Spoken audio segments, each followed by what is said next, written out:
विचारधारा से उस पंचायत को अच्छे ढंग से चलाता हूँ। So I am role model, I will be promoted for MLA in my party. आपको अपने काम करने के लिए अवसर भी है। जब ये पंचायत राज का चुनाव नहीं था, लोकल का चुनाव नहीं था, तो सभी आदमी MLA बनने की कोशिश कर रहे थे। MLA कितने बनते? राजस्थान में चुनाव लोगे 200 सीट है। नॉर्थ ईस्ट में आप चले जाओ 60 के हिसाब से कर लो आप, एक असेंबली 60 MLA होंगे, तो कितना कितना करें? पार्लियामेंट में जाएंगे तो 545 है। 130 करोड़ का देश में हमारे पास बहुत ज्यादा अपॉर्चुनिटी वार्ड पंच सरपंच की है, जहां हम अपने पोटेंशियल को रिवील कर सकते हैं और आगे बढ़ने का काम कर सकते हैं।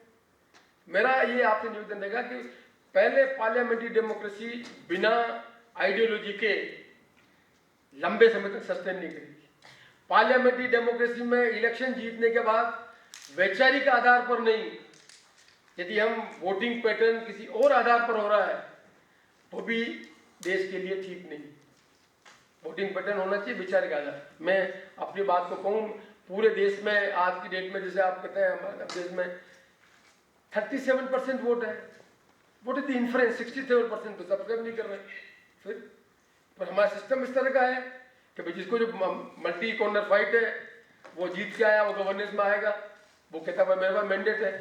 तो मैंडेट तो पॉपुलर मैंडेट तो ये होता है कि भाई जो 100 वोट गिर रहे हैं, वो 100 वोट में से 50 से ऊपर वोट आने चाहिए।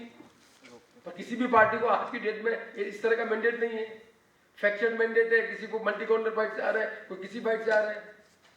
पर आज भी इस देश में जो ये विविधता है, उसमें मैंने बताया कि सबसे अच्छा काम इस देश में जो हुआ है वो पार्लियामेंट्री डेमोक्रेसी को अडॉप्ट करके हमने देश को गवर्न करने का काम किया। पर पार्लियामेंट्री डेमोक्रेसी से एक स्टेप आगे जाएंगे तो वर्ड इज पार्टिसिपेटिव डेमोक्रेसी। अभी तक पार्लियामेंट्री डेमोक्रेसी के बताया, पार्टिसिपेटिव डेमोक्रेसी का you educate large number of people. आपको कितने आदमी को मालूम है कि पंचायत में निर्णय ग्राम सभा से होता है?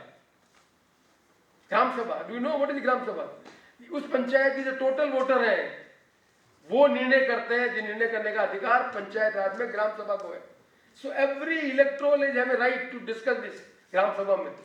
यदि सभी आदमी विचारधारा के आधार पर किसी ग्राम सभा में भाग लेंगे तो फिर सरपंच को वही काम करना पड़ेगा जो ग्राम सभा का कर रहे हैं। अब हम उल्टा काम कर रहे हैं, क्योंकि ग्राम सभा में हमें मालूम ही नहीं कि कितने आदमी आ रहे हैं। ग्राम सभा होती क्या है, ग्राम सभा में कौन सी इश्यू डिस्कस करना है। तो पार्टिसिपेटिव डेमोक्रेसी का मतलब है हम उन सब लोगों को एजुकेट करें जो ग्राम सभा के मेंबर हैं और जो इशू ग्राम सभा को एड्रेस करना है। For example, what is to be decided by gram sabha? Number 1, आपके गांव में कितने लोग हैं जो मकान नहीं रखते हैं? मकान नहीं है, इसका चयन कौन करता है? ग्राम सभा करती है। वो गांव का गरीब आदमी, अनपढ़, उसका नाम नहीं है। जो होशियार आदमी, मकान है, उसका नाम है उसके अंदर। गवर्नमेंट कहती है मकान नहीं है, उनको ग्राम सभा से एंडोर्समेंट है, ऊपर से पैसा आता है, ग्राम इंदिरा आवास का योजना मकान उसके बनेगी, जो लिस्ट आई नीचे से उससे होगी, लिस्ट तो ऊपर से बनती नहीं, ग्राम सभा डिसाइड करती है। So there number of function जो इंडिविजुअल बेनिफिशियरी स्कीम है उसको डिसाइड करने का काम ग्राम सभा के पास है। We are not aware about this. कागजी कार्रवाई हो जाती है और उसमें ही हो जाता है। हमें मालूम ही नहीं है कि आज की डेट में गाँव में जो जमीन है, उस जमीन के अंतर्गत जो जमीन चरागा की जमीन है, जो गोचर जमीन कहलाती है, उस जमीन को खाते में नहीं कर सकते, only for the purpose of public utility कर सकते हैं। There are number of people जो बैठे हुए हैं वो पेनल्टी दे रहे हैं। जो गरीब आदमी, उसे मालूम ही नहीं है कि मैं बिला नाम जमीन पर बैठकर पट्टा ले सकता हूँ।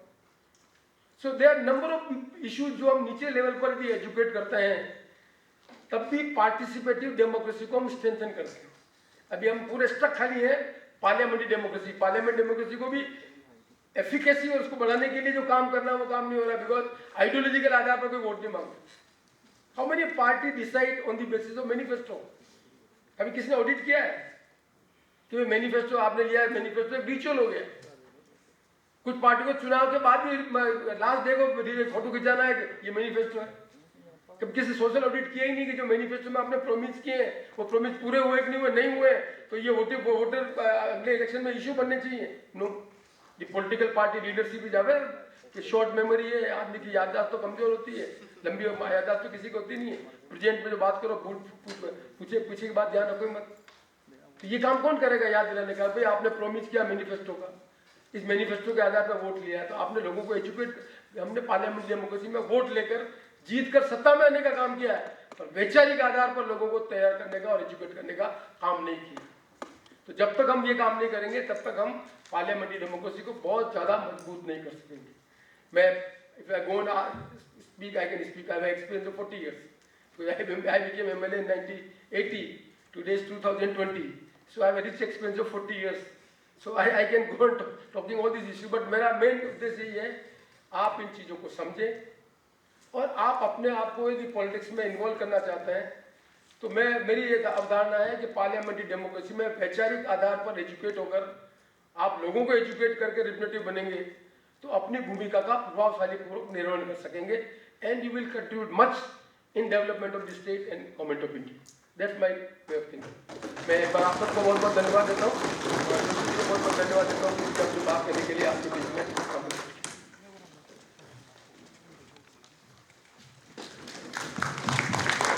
बहुत बहुत धन्यवाद सीपी जोशी जी। आखिरी पंक्ति पर